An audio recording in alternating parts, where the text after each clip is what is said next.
वाचन करो प्रतिभा जगाओ। अरिहंत भासित सभी श्रुति देवताओ। क्या बोलना अब मुझे तुम ही बताओ। बोले भगवान की जय। देवादिदेव मूलय आदिनाथ भगवान की जय। देवादिदेव चैतन्य चमत्कारी चिंतामणि पार्श्वनाथ भगवान की जय। शासन नायक भगवान महावीर स्वामी की जय। आचार्य भगवंत कुंज कुंद देव की जय। आचार्य भगवंत रत्नाकर सूर्य जी महाराज जी की जय। आचार्य गुरुवर सर विराट सर देव विशुद्ध सागर जी महाराज जी की जय। मम दीक्षा शिक्षा दाता संयम प्राण प्रदाता आचार्य गुरुवर सर विभव सागर जी महाराज की जय। जो हरिका श्री कृष्ण माता जी की जय। वंदनीय हरिका संघ की जय।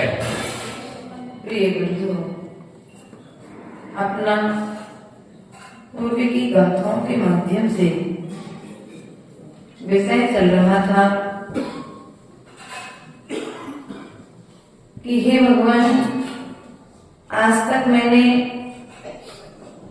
अपने नयनों का दुरुपयोग किया।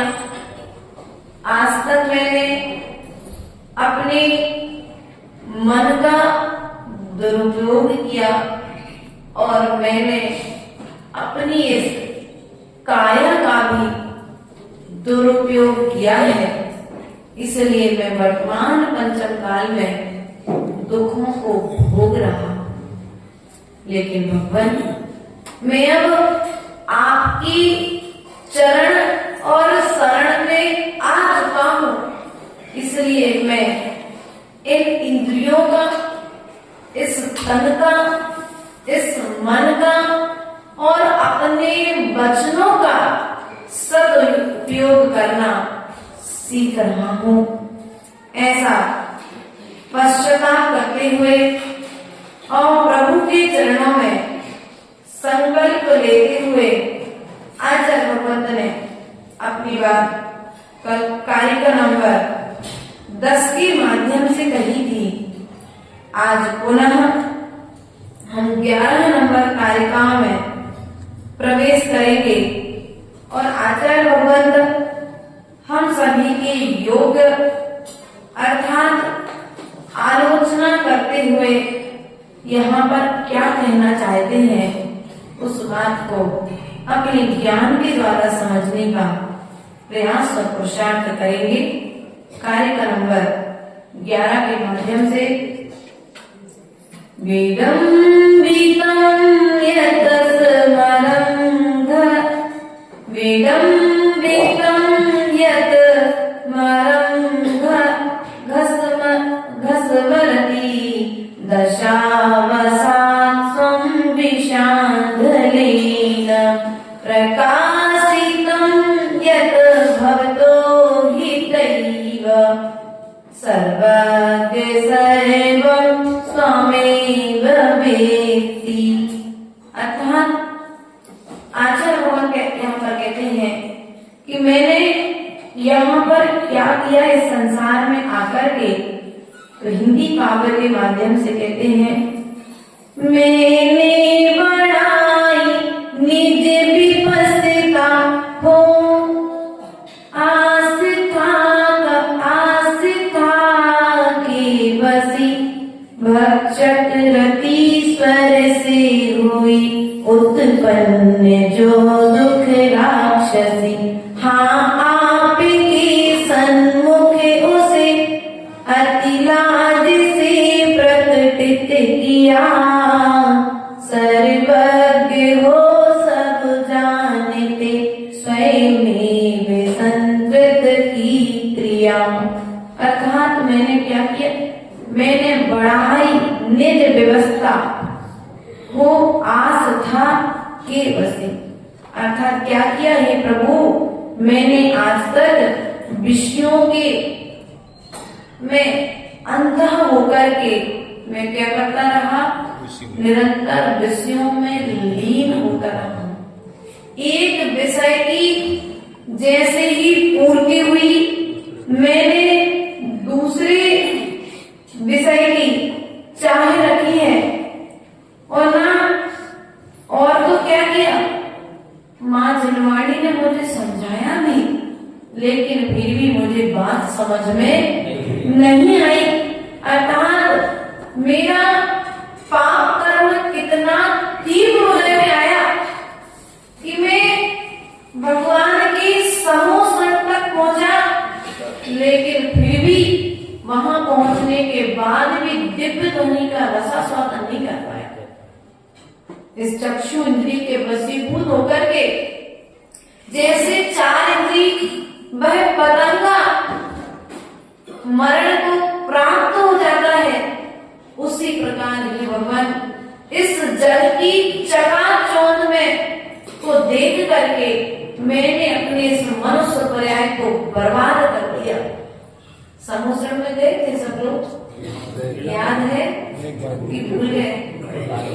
समुद्र में गए थे, गए तो थे, वही संस्कार है जो आज तुम्हें जिनालय में लेकर के आया है। लेकिन बस वहां पहुंचने के बाद हमने एक कार्य गड़बड़ कर दिया, गलत कर दिया कि जहां जब हम समोसण में पहुंचे तो समोसण में बैठे प्रभु की दिव्य ध्वनि का रसास्वादन नहीं किया, बाकी समोसण की शोभा को देख करके वापस। और वही काल है, कैसे पंचम काल में इस मनुष्य पर्याय को पाने के बाद हम पुनः वही कार्य तो नहीं कर रहे। ये मनुष्य पर्याय हमें वही मिली है, विषयों में अंधे होने के लिए नहीं मिली है, विषयों से निवृत्त होने के लिए मिली है। लेकिन हम क्या कर रहे हैं? बोलो तो, कितना सुबह से लेकर के शाम तक मात्र अपनी एक इच्छा की पूर्ति के लिए करते कि नहीं करते? एक इच्छा तक एक पूरी होती है, फिर दूसरी इच्छा तो पुनः हो जाती है। अर्थात एक समय में एक इच्छा आपके भीतर में रहती है। इसलिए प्रिय बंधुओं, आचार्य कहते हैं इन इच्छाओं के वशीभूत होकर के मैंने अपनी इस नर देह को बर्बाद किया है, बेकार किया है। लेकिन हे भगवान, अब मुझे ये नर देह मिली है, इस नर देह में मैं पैसा नहीं कमाऊंगा, मैं पैसा कमाते हुए भी पुण्य कमाने की कला को सीखूंगा। प्रिय बंधुओं, सबसे ज्यादा तब यदि कोई करता है परिश्रम, साधु कम परिश्रम करता है, साधु से ज्यादा परिश्रम श्रावक करता है कि नहीं करता है? एक बार निर्णय होना चाहिए। हम तो मात्र 22 परिश्रम सहने की बात हमारे लिए कही है, लेकिन आचार्य बुद्धिक कहते हैं श्रावक तो 22,000 परिश्रम सहन करता है। 22 नहीं, उसके पीछे भी क्यों? हमारे पास तो मात्र 22 समस्याएं हैं और उन 22 समस्याओं को हमें हल करके मोक्ष मार्ग पर आगे। लेकिन आपके लिए तो कदम कदम पर समस्या है। एक समस्या का निराकरण होता नहीं कि दूसरी समस्या। और तो देखो तो हम तो मात्र अपने कमरे के अंदर गर्मी में बैठते हैं, पसीना बहाते हैं, और तुम्हारी तपस्या देखो। दुकान के सामने दुकान दुकान में बैठे हो सुबह से लेकर के शाम तक, चल रही पूरी धूल, तुम ही जान सकते हो क्या क्या। दुकान पर बैठ करके अच्छा आसिफ भैया कह रहे तो फिर तो बड़ा श्रावक होना चाहिए। नहीं भैया, लेकिन फिर भी इतना सब कुछ होने के बाद में भी आचार्य भगवंत ने तुम्हारे तप को महान नहीं कहा, क्योंकि तुम्हारा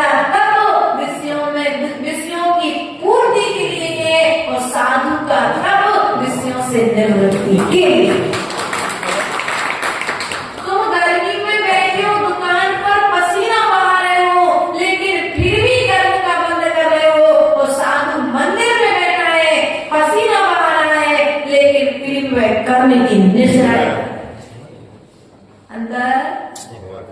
आप दुकान पर बैठे हो, गर्मी, धूप, भूख, प्यास सब कुछ सहन करते हो। और तो और तुम्हारी क्षमता की परीक्षा तो देखो, कपड़े वाले व्यापारी बैठे हुए हैं, ये कपड़े वाले भी हैं, अरे ये सब है। फिर दूसरे का नाम बताओ, उन्हें बुरा लगता है, क्या नाम भैया का? विनीत भैया, सतीश भैया। आपकी क्षमता की परीक्षा तो देखो, धन्य है तुम्हारी क्षमता। दुकान पर ये माताएं कपड़े खरीदने आती है और 100 साड़ी खुलवाती है, और उसके बाद कहती भैया पसंद नहीं आई। अब आप झगड़ा करते हो क्या? शांति से अपने भैया ठीक नहीं आई पसंद, समेट करके वापस। लेकिन फिर भी तुम्हारे लिए इतना सब कुछ सहन करने के बाद में भी कर्म की निर्जरा नहीं हो रही, कर्म का यही होगा ना। और यहाँ पर साधु के पास में आकर के महेश भैया ने 2 बातें कह दी, साधु ने कुछ नहीं कहा, थोड़ा सा सामान इधर उधर कर दिया, तो भी साधु की कर्म की निर्जरा होगी नहीं हो रही। इसलिए प्रिय बंधुओं, तुम्हारी क्षमता हमसे ज्यादा है, लेकिन तुम्हारी क्षमता राग को लिए हुए है और हमारी क्षमता वैराग्य को लिए हुए। इसलिए हमारे लिए प्रतिफल कर्म की निद्रा है और तुम्हारे लिए प्रतिफल कर्म का। अब गुस्सा इसलिए नहीं आया कि यदि आज मैं गुस्सा हो जाऊंगा तो फिर दूसरी बार दुकान पर एक ग्राहक नहीं आएगा। किराने की दुकान वाले के पास में देखो, बेचारे के पास में सुबह 4 बजे फोन आया कि भैया इतनी इतनी सौदा लगा देना, हम 8 बजे लेने आएंगे।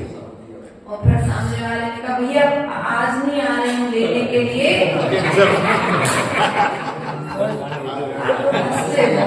ऐसा होता है क्या?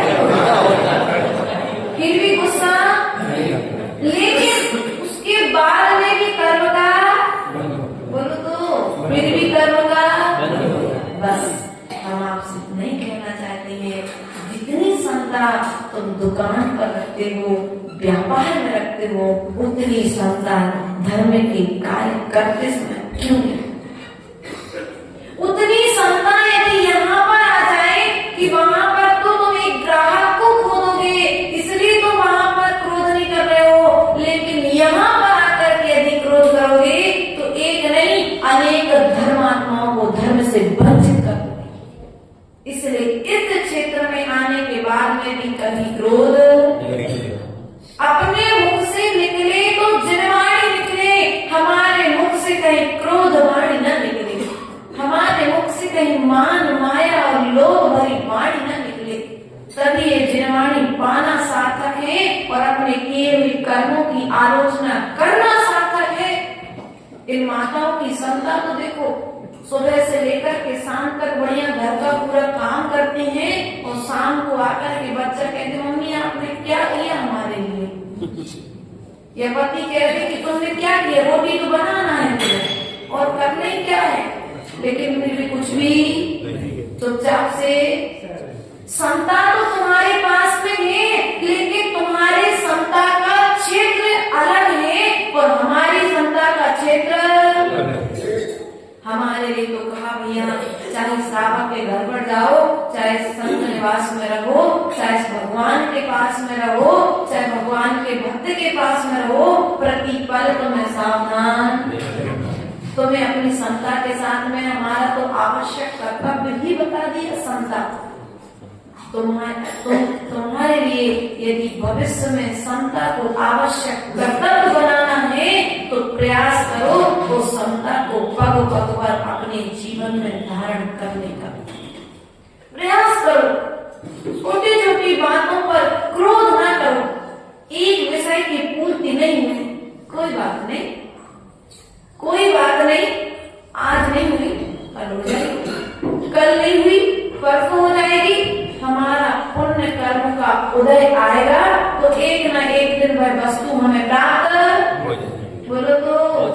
लेकिन इतना धैर्य नहीं है।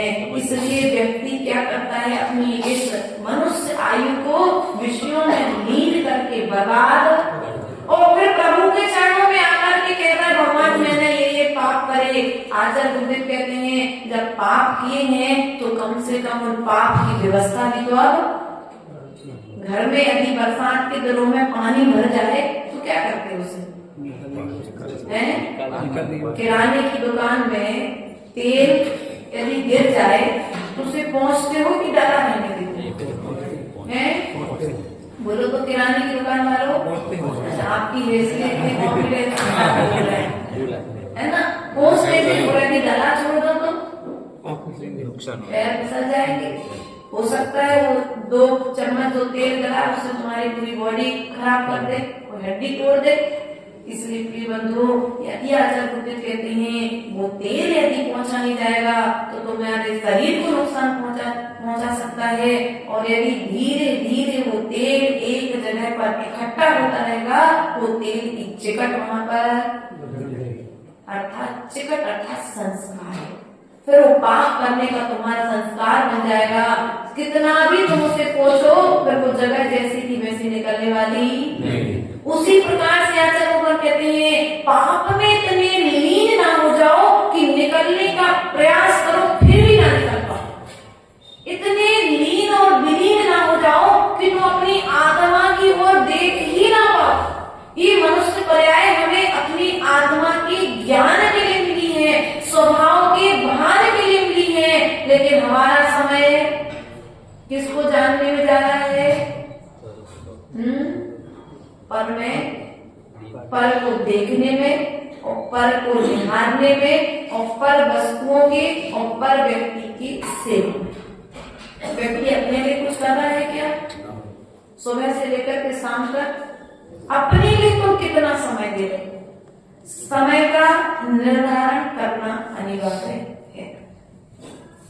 भरत चक्रवर्ती राज्य का संचालन करता था, लेकिन समय के समय पर समय करता था, स्वाध्याय के समय पर स्वाध्याय करता था, भोजन के समय पर भोजन करता था, और साधुओं के आहारचर्या के समय पर पढ़ना करता था। जब चक्रवर्तियों के जैसा वैभव बड़ौदिया वालों को मिला है तो पुण्य करने में क्यों कमी करते हो? अपने इस पुण्य को यदि पुण्य में लगाओगे तो पुण्य बढ़ेगा, और इस पुण्य को यदि पाप में लगाओगे तो फिर पाप बढ़ेगा। तो भविष्य में प्रिय पुण्य का उदय भविष्य में आने वाला द्वारा। इसलिए भैया पुण्य को पुण्य में लगा करके पुण्य कमाओ। भविष्य की कुछ तैयारी करके जाने के लिए मनुष्य पर्याय मिली है, जो लेकर के आए थे उसे समाप्त करने के लिए मनुष्य पर्याय है। बोलो तो भैया वेदिक बात समझ में आ रही? बेटा देख तेरा पुण्य कितना तीव्र है कि जब तू अपनी माँ के गर्भ में आया उसके पहले से तेरे आते तेरे पिता ने तेरे नाम की संपत्ति जोड़ना प्रारंभ कर, सुबह से लेकर के शाम तक पाप किया, पुत्र आने वाला है, कुल को गौरवान्वित करने वाला है। सो तुम्हारे पुण्य की सेवा तेरे धरती पर कदम रखने से पहले होने लगी। तेरे पुण्य की सेवा है और किसी की सेवा नहीं। अगर तेरा पुण्य ना होता तो पिता के पास आई संपत्ति, जो संपत्ति थी वो भी तेरे आते ही खत्म। लेकिन तेरे पुण्य के सेवक है तेरे पिता, और तेरे पास में संपत्ति आ गई। आने के पश्चात में अब पुण्य के उदय से आई है, और यदि उसे पुण्य के स्थान पर लगाओगे तो संपत्ति बढ़ेगी।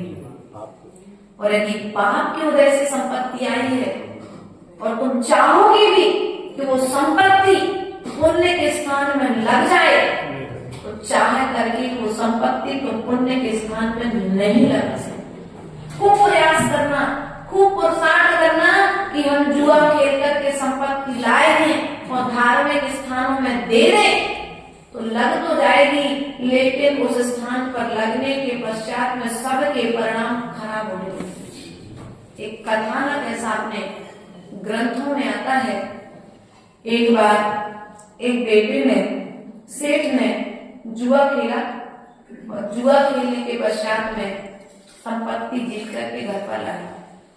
संपत्ति जैसे घर पर लाया, उसने अपनी वह संपत्ति अपनी पत्नी को दी। पत्नी ने जैसे वो संपत्ति पत्नी के हाथ में पहुंची तो उसके मन में भाव आया कि मेरी ये संपत्ति पुत्र ना छुड़ा ले, मैं पुत्र का मरण कर दूं। उसके मन में पुत्र को मारने के भाव आ गए, क्योंकि जो संपत्ति जिससे जुआ में जीती थी वो भी किसी का मरण करके उस संपत्ति को लेकर के आया था।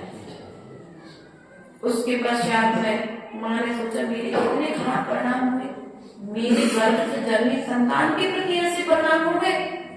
उसने कहा नहीं, मुझे संपत्ति, उसने अपनी वह संपत्ति अपने पुत्र को दे दी।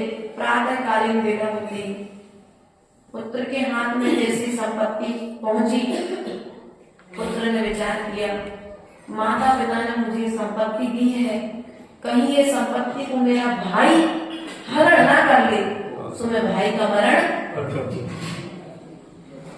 वह भी तत्वज्ञानी था, आपस में प्रेम बहुत अच्छा था। उसने प्रातःकालीन बेला में प्रभु के चरणों में आने के पश्चाताप किए अपने परिणामों का कि भगवान मेरे आज इस संपत्ति के कारण ऐसे दुष्ट परिणाम हुए हैं, अब मैं उसका प्रत्याख्यान करता हूँ और जाकर के वो संपत्ति अपनी पत्नी को दे दी। और जैसे ही पत्नी के हाथ में पहुंची तो पत्नी के भाव भी बिगड़ने लगे, कहीं ये संपत्ति मेरी माँ अर्थात सासू माँ नंद को ना दे दे, इसलिए मैं क्या करूं, नंद को। अब ऐसा जब हेर फेर घर में चल रहा था, सब एक साथ बैठे, उस संपत्ति को सामने रखा गया, सबसे पूछा गया कि संपत्ति सबके पास में गई, सबके परिणाम कैसे हुए। सबने बताया कि एक दूसरे को मारने के परिणाम हुए, लेकिन वो आपस में प्रेम था, इसलिए किसी ने किसी का कोई नुकसान नहीं किया। नगर में अवधि ज्ञानी मुनिराज का आगमन हुआ और मुनिराज से पूछा गया तो मुनिराज ने बता दिया कि जो संपत्ति तुमने व्यसन में जुआ खेल करके जीती है वो संपत्ति किसी का घात करके आई है, इसलिए तुम्हें भी दूसरे का घात करने का भाव। तो बोले क्या करे संपत्ति का, बोले जाकर के नदी में बहा दो, जाकर के खेत में गाड़ दो, लेकिन वो संपत्ति का प्रयोग। और आज तुम्हारे सामने ऐसी घटना आ जाए तो भैया प्राण चले जाए लेकिन पैसा नहीं जाना चाहिए, है ना। इतना प्रेम संपत्ति से, यदि हमारा परिवार संपत्ति की वजह से बिखर रहा है तो हमें वो संपत्ति नहीं चाहिए जिस संपत्ति से हमारे भाई भाई का प्रेम कम हो जाए। हमें वो संपत्ति नहीं चाहिए जिस संपत्ति से पुत्र और पिता का झगड़ा हो जाए। इसलिए प्रिय बंधुओं, जब भी कमाना, पुण्य का कमाना, ईमानदारी से व्यापार करना, तो ईमानदारी से जो धन आएगा वो तुम्हें धर्म में लगाएगा, और यदि बेईमानी से धन आएगा तो तुम्हारी बुद्धि को विपरीत कर देगा, और वो धीरे धीरे बुद्धि विपरीतता की ओर जाकर के तुम्हारे जीवन को नष्ट कर देगी। इसलिए प्रिय बंधुओं, यहाँ पर कहते हैं विषयों में लीन होकर के हे भगवान मैंने आज तक क्या किया, नाना तरह के पाप किए, भक्ष्य अभक्ष्य का भी विवेक नहीं रखा। क्या नहीं रखा, भक्ष्य अभक्ष्य का भी विवेक, जो आया सो सब कुछ पेट भरना चाहिए, कैसे भी भरे, चाहे वो सालों पुराना आचार हो, चाहे मुरब्बा हो, चाहे पापड़ हो, चाहे वो गणत हो, चाहे जमीन कंद हो, कुछ भी हो, हमें तो पेट भरने से इस रसना इंद्री को आज तक जो भी अच्छा लगा है हमने वही सब कुछ प्रदान। हम नहीं कहते तुम आलू त्याग करो, लेकिन एक बार आलू के विषय में जानकारी तो ले लो। आचार्य परमेश्वर ने कहा है, बिल्कुल मत डरना, मेरा तो है कि बस जानकारी देना हमारा काम है, त्याग करना या नहीं करना वो तुम्हारा काम है। एक सुई की नोक बराबर आलू में यदि उसको बड़ा किया जाए तो 3 लोक पूरा भर जाए, कबूतर बराबर जीव संसार में भर जाएंगे और सुई की नोक बराबर कितने जीव हैं उस आलू में। और बढ़िया चाव से मैंने किसी त्याग करो, लेकिन आप क्या खा रहे हैं इसका ज्ञान जरूर होना चाहिए। आज आप लोग बच्चों को कुरकुरे खिला रहे, क्या खिला रहे? घर में बनते थे, बच्चे स्वस्थ रहते थे, मैगी खिला रहे। आजकल मोबाइल में सब कुछ आ चुका है, हमें कुछ ज्यादा बताने की जरूरत, लेकिन फिर भी सावधान। हमारे तन को अभक्ष विचारों ने और अभक्ष भोजन ने आश्वस्त किया। अभक्ष विचार अर्थात विषयों से सहित विचार, विषयों से सहित अर्थात कसायों से सहित विचारों ने हमारे तन को आश्वस्त करके रखा है, हमारे मन को आश्वस्त करके रखा है, हमारे वचनों को आश्वस्त करके रखा है। इसलिए प्रिय बंधुओं, यदि तुम स्वस्थ होना चाहते हो, किसकी तरह? प्रभु की तरह। एक बार जो दीक्षा ली और दीक्षा लेकर के जो एक बार केवल ज्ञान प्राप्त किया, यह संसार में द्वारा आने की व्यवस्था नहीं है। अब इन्हें कोई रोग नहीं है, ना जन्म का रोग है, ना बुढ़ापे का रोग है और ना ही मरण का रोग है। व्यक्ति तीनों ही रोगों से अनादि काल से व्यतीत है। इसलिए आचार्य भगवंत ने कहा है, इन 3 रोगों का यदि इलाज चाहते हो तो या तो भोजन शुद्धि कर लो तो तन स्वस्थ हो जाएगा, और विचारों में शुद्धि करोगे तो मन स्वस्थ हो जाएगा। और मन स्वस्थ तो मन चंगा, तो फिर सब जानते हो। इसलिए अपने मन को स्वस्थ करने का प्रयास करो। किसको स्वस्थ बनाने का? तन को स्वस्थ हमने अनादि काल से बनाया है, लेकिन इस भाव में मात्र मुझे मेरे मन में कभी भी किसी के प्रति भी गलत विचार नहीं करना है, किसी के विषय में बुरा नहीं सोचना है। ये दोनों जो खिड़कियां मिली है ना, 2 कान रूप में और 2 आंखों के रूप में, यदि घर में कचरा आता है तो आप लोग घर के दरवाजे खिड़कियां बंद कर। एक आंखों के लिए दरवाजा कहा और कानों के लिए खिड़की कहा है।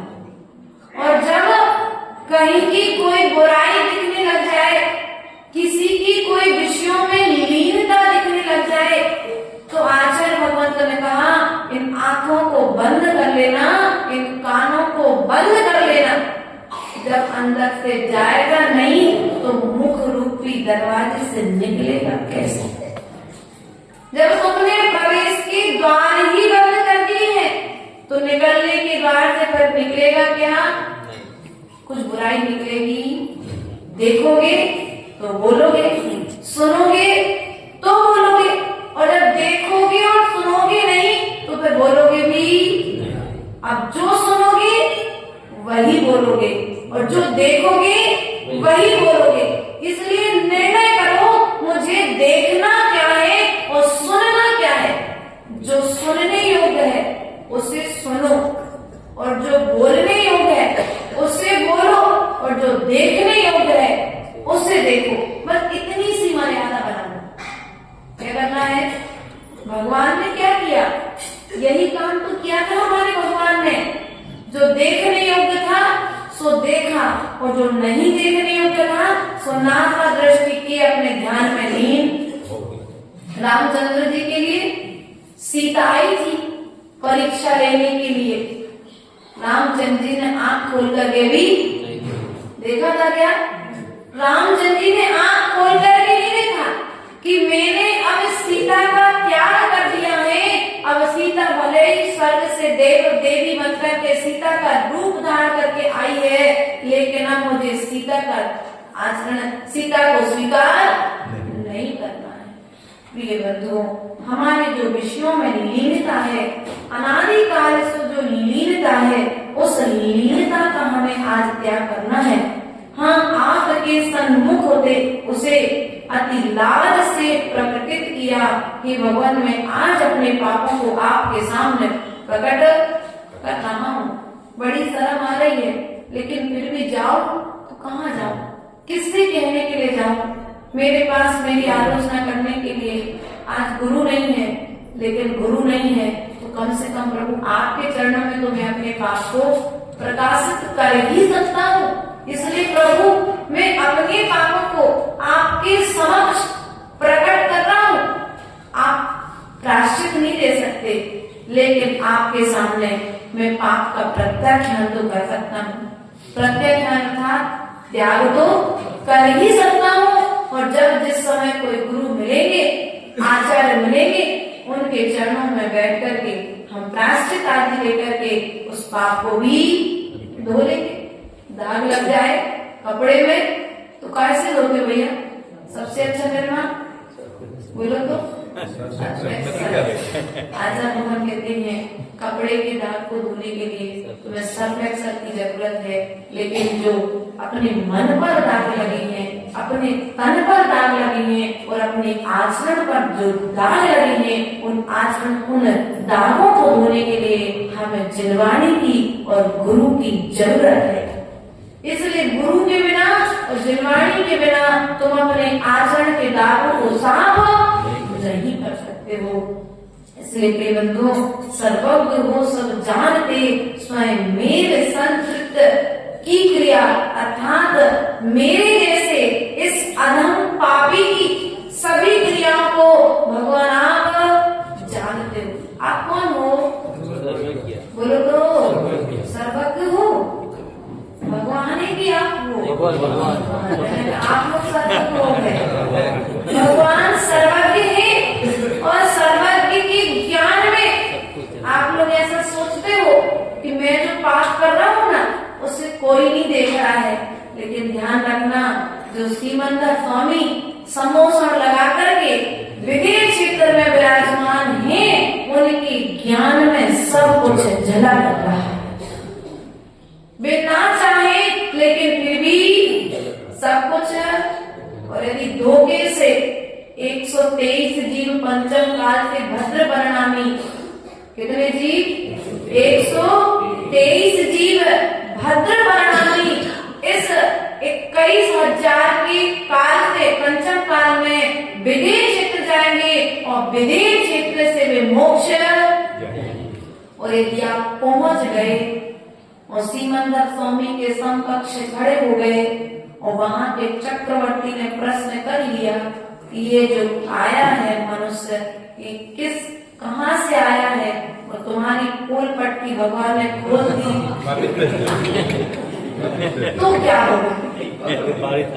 क्योंकि वहां तो सीधा प्रश्न करते हैं।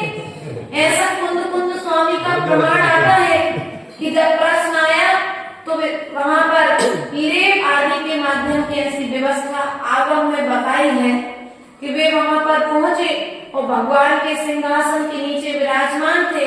तो वहां के चक्रवर्ती ने उनको भगवान को आचार्य परमेश्वरी को अपने हाथ पर उठाया। छोटे इलायची के बराबर शरीर था, वहां पर कहाँ 500 धनुष की काया, वो इलायची के बराबर थे। बोले ये कौन है? तो बोले ये भरत क्षेत्र के कुंद कुंद स्वामी यहाँ पर अपनी शंका लेकर के आए हैं, अपना समाधान करने के लिए आए हैं। तो ध्यान रखना, हमें जब विदेह क्षेत्र जाना है ना, जाना है कि नहीं जाना? जाना है। पंचम काल में भद्र परिणामी जीत जाएंगे, लेकिन मिथ्यात्व के साथ ही जा सकते, सम्यक के साथ में। और सोचो कि चलो हम तो मिथ्यात्व का आचरण करेंगे, तो फिर तो भी नहीं जाओ।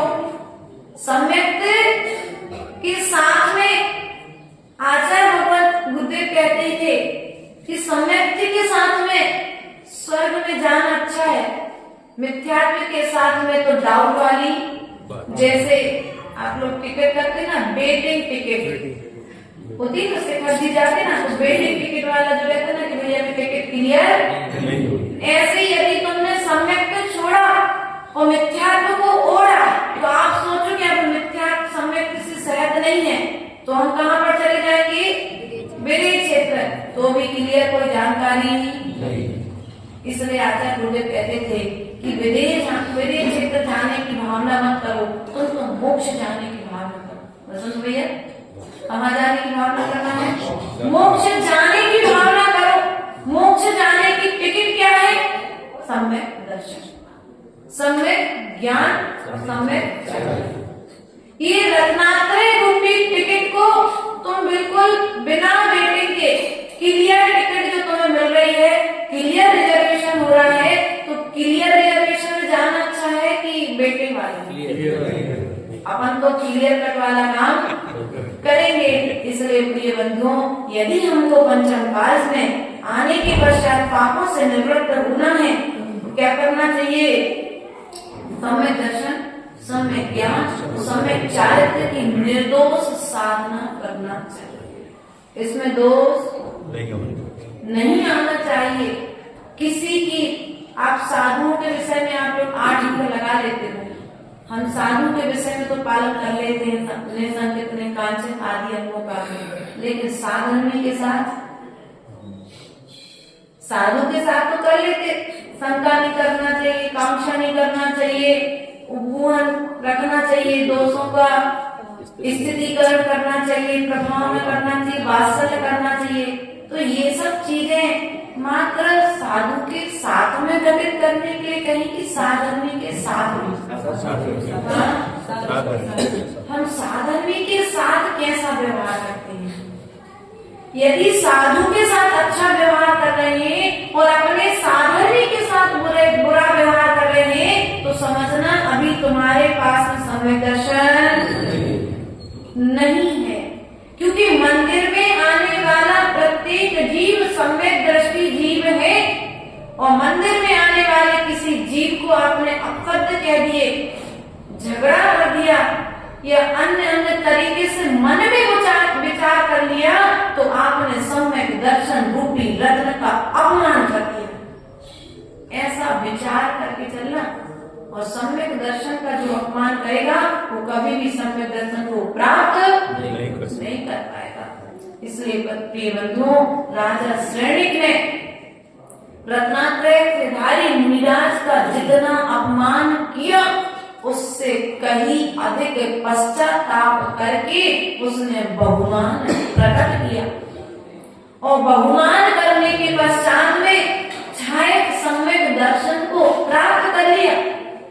इसलिए हमारे लिए पुरुषार्थ करना है कि जो कार्य हम अपने बड़ों के बीच में नहीं कर सकते, सबके सामने नहीं कर सकते, जिस कार्य को करने के लिए हमें झूठ बोलना पड़े, चोरी करना पड़े, छुपाना पड़े, वो कार्य हम उस कार्य की तो त्याग करना जो भविष्य में आकर के हमें लोक निंदा प्रदान करे। इतना तो नियम हम लोग करता, नियम किन किन ने पाला था, दूसरे की निंदा सबने पाला नियम, नहीं निंदा करने का टाइम ही नहीं मिला। अरे उनको नियम ही याद नहीं है, नहीं टाइम भी नहीं मिला होगा और नियम भी याद नहीं है। भैया को याद था, एक विदित को याद था 2। हाँ, अब प्रश्न पूछ लेंगे। कहने का तात्पर्य हमारे ये है, हमारी प्रत्येक क्रिया, जैसे बच्चे को घर में डर होता है ना, यदि स्कूल में कोई गलत काम करेंगे, दोस्तों के साथ रहकर यदि कोई गलत काम करेंगे तो हमारे बड़ों के पास समाचार जाएगा तो बड़ों की डांट पड़ेगी हमारे लिए। तो ऐसे ध्यान रखना। आप बड़े लोगों से हमारा कहना है कि हमारी प्रत्येक क्रिया हमारे सर्वज्ञ प्रभु के ज्ञान में झलक रही है, और झलक रही है। वे कहेंगे कुछ नहीं, लेकिन कर्म आकर के तुम्हें दंड जरूर देंगे। इसलिए तुम माता पिता की डांट से तो बच सकते हो। अब तुम्हारे ऊपर कोई बड़ा डांटने वाला नहीं है, इस बात से तो बच सकते हो, लेकिन कर्मों की डांट से नहीं कोई बचाने वाला इसलिए कर्मों की डांट से यदि बचना है तो आज यह नियम ले लेना कि मैं ऐसा कोई कार्य नहीं करूंगा जिससे मुझे भविष्य में लोक निंदा का पात्र बनना पड़े। इन्हीं भावनाओं के साथ बोली परम पूज्य आचार्य गुरुवर 108 विभाग जी महाराज की जय। जय कृष्ण सिद्ध श्री माता